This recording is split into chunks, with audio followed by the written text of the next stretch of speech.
इतना सेफ भी नहीं है कि पुलिस स्टेशन तो, और इतनी नफरी भी नहीं है कि चारों तरफ हम लगा देंगे अगर कहीं ये बाहर चले। शासक साहब को बुलाएं तो डिस्ट्रिक्ट एडमिनिस्ट्रेशन को जरूर इन्फॉर्म रखें ताकि हम अप्रोप्रिएटली इसको ऑर्गेनाइज कर सकें।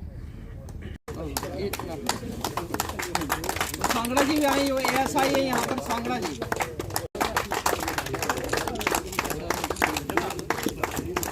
ऐसा संजोग है कि डॉक्टर फहीम और जमाल साहब दोनों हमारे ही पढ़ाए हुए बच्चे हैं और दोनों इस इलाके के आजकल एक वेटनरी में एक एग्रीकल्चर।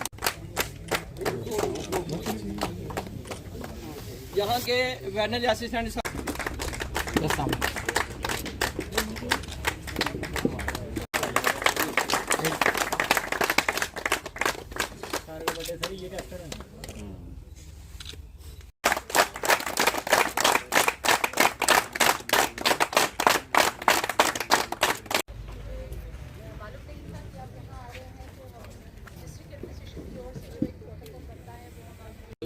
चलो रोशन जी, रोशन जी अच्छा ठीक ये बोल आओ।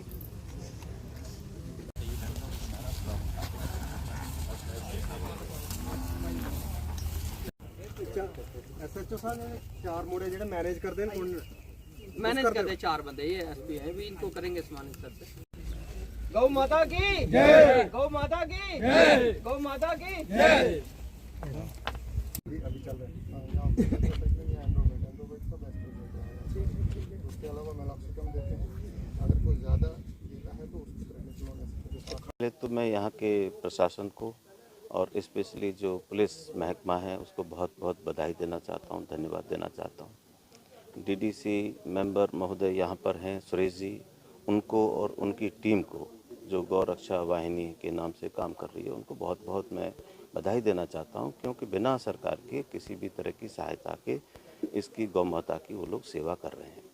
तो हमें भी बताया गया इसके बारे में, यही नहीं कई जगह, कठुआ में एक गौशाला है, उधमपुर में है, वहाँ है, इधर जम्मू में, मैं हर जगह गया तो इसके बारे में भी मुझे बताया गया।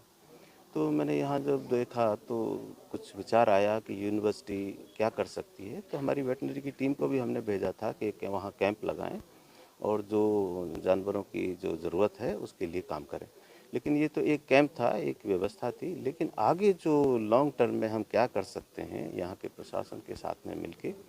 अभी मेरी बात डायरेक्टर एनिमल हस्बेंड्री से यहीं आने के बाद हुई, वो 3 बजे यहाँ पे आ रही हैं। डायरेक्टर एग्रीकल्चर डॉक्टर श्री के शर्मा जी से मेरी बात हुई और उनके डिपार्टमेंट के जामवाल साहब यहाँ लोग हैं, तो उनसे भी मेरी बात हुई कि वो क्या कर सकते हैं। तो बात ये हुई कि जैसे एग्रीकल्चर डिपार्टमेंट यहाँ पर एक वर्मी कंपोस्टिंग की व्यवस्था कर दे। वर्मी कंपोस्ट का मतलब ये है कि यहाँ पर बहुत सारा गोबर, कहीं तो 2-2 फीट गोबर जो है इकट्ठा हो रहा है, लेकिन आज उसकी इतनी डिमांड है कि जो 12-14 रुपये किलो जम्मू में बिक रहा है और कश्मीर में तो इसका रेट 18 रुपये किलो भी है। तो इस गोबर को यदि हम वर्मी कंपोस्ट खाद में बदल देते हैं तो यहाँ पर कुछ हद तक इनकी जो वित्तीय ज़रूरतें हैं वो पूरी हो सकती हैं। और हमने अपने वैज्ञानिकों को भी यहाँ आने को कहा है कि टेक्निकल इनपुट वो दें उसमें, कैसे उसे बनाया जाता है, और हम उसको बेचने में भी व्यवस्था में करेंगे। यदि कहीं नहीं बिकेगा तो यूनिवर्सिटी इसको खरीदेगी। और उसका कारण ये है कि अब ये पूरा जो देश है, हम बात कर रहे हैं नेचुरल फार्मिंग की, ऑर्गेनिक फार्मिंग की, तो ऑर्गेनिक मैटर अवेलेबल नहीं है।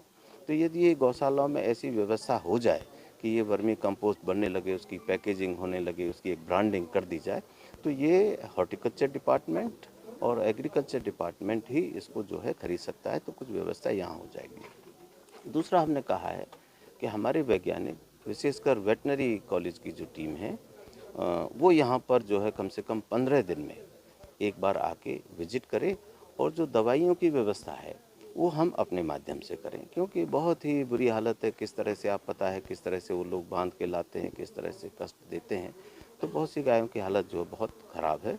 तो उसमें जो भी मेडिसिन है वो उसकी व्यवस्था करें। और सरकार ने अभी एक पैरावेट और वेटनरी जो साइंटिस्ट हैं उनकी भर्ती की है। 25 लोग हमारे यहाँ नए आने वाले हैं, इसी महीने आ जाएंगे या फर्स्ट वीक नवंबर में। 25 पैरावेट और 25 वेटनरी सर्जन, और उसमें वैन की भी व्यवस्था है।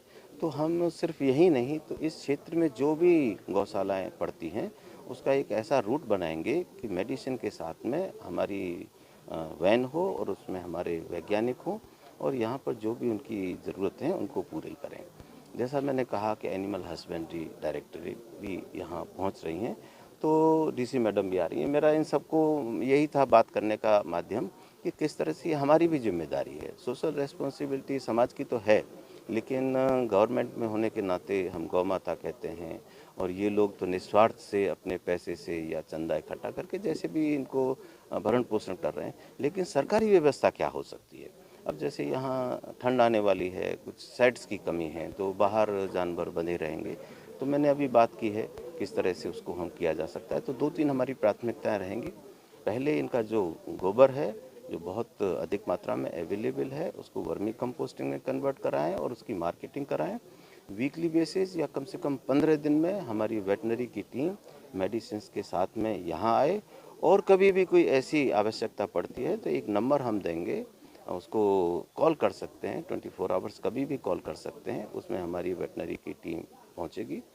तीसरा जो ये शेड वगैरह की व्यवस्था करनी है, ये अभी मैडम आज आएंगी और उनसे हमारी पर्सनल मीटिंग यहाँ से लौटने के बाद में होगी, वो उनसे भी बात करेंगे। तो animal husbandry department, agriculture department, university और यहाँ की जो सहयोगी संस्थाएं हैं और पुलिस डिपार्टमेंट, इनका बहुत सहयोग रहा है और इनका आगे भी सहयोग रहेगा। लेकिन बेसिकली जिम्मेदारी ये हम लोगों की है, इसको हम पूरा करेंगे। क्या कुछ उम्मीद जागी है आज डिपार्टमेंटल अधिकारी यहाँ पे पहुँचे हैं? क्या कुछ उम्मीद रखते हैं और किस तरह की उम्मीद आप लोगों को देगी? आज हमारे यहाँ गगवाल पुलिस स्टेशन में हमारे बीसी साहब पहुँचे हुए हैं, उनके साथ डायरेक्टर एनिमल हस्बेंड्री और सारे एग्रीकल्चर डिपार्टमेंट। आज पहली बार 10-15 साल में पहली बार हो रहा है कि जहाँ पे कोई सरकारी तंत्र जहाँ पे आया हुआ है। हमने बहुत बार गुहार लगाई डीसी मैम से, जब भी कोई डीसी आता था सभी से हमने गुहार लगाई कि इसमें जहाँ तो इसको एक गौशाला का बाहर कोई जगह दी जाए, उसको हम करेंगे, शुरू करेंगे, बिल्डिंग बनाएंगे जैसे भी हो सके। तो जहाँ पे हम बड़ी देर से, जो मैंने पहले भी आपको बताया, जैसे हमने शेड का प्रबंध किया, शुरुआत की, और इसके बाद हमारे एसएचओ राकेश जी जहाँ पे आए, उन्होंने बहुत ही ज़्यादा इसका लोगों से संपर्क किया और ये बड़े बड़े शेड जो बनाए गए हैं। किस तरह की उम्मीद जागी है बाबा? जे अभी हमें एक बहुत बड़ी उम्मीद जागी है कि सरकारी जब तंत्र यहाँ पे आया हुआ है तो ये कुछ ना कुछ करके जाएंगे। हमने अभी डिमांड रखी है, जैसे इनके बैठने के लिए बड़ी मुश्किल है गौ माता के लिए, तो उसका एक अभी इन्होंने ये तो एग्रीकल्चर को एक सौंप दिया है जिम्मा के आप बर्मी कंपोस्ट बनाओगे। बर्मी कंपोस्ट जब बन जाएगा तो उसके साथ ही हमारा समझो एक इसका माध्यम बन जाएगा, उसमें से हमें कुछ ना कुछ इनकम आएगी गौ माता की सेवा के लिए, वो हमें काम आएगा। और उसके साथ ही बीसी साहब ने जैसे बोला है, अभी डीसी मैम भी आ रहे हैं, तो हमें बहुत ज़्यादा उम्मीद है कि जहाँ पे कोई ना कोई अभी जल्द काम जो है जो शुरू होने वाला है, और कोई इसके लिए कुछ ना कुछ बीसी साहब आज देख के जाएंगे, व्यवस्था करके जाएंगे।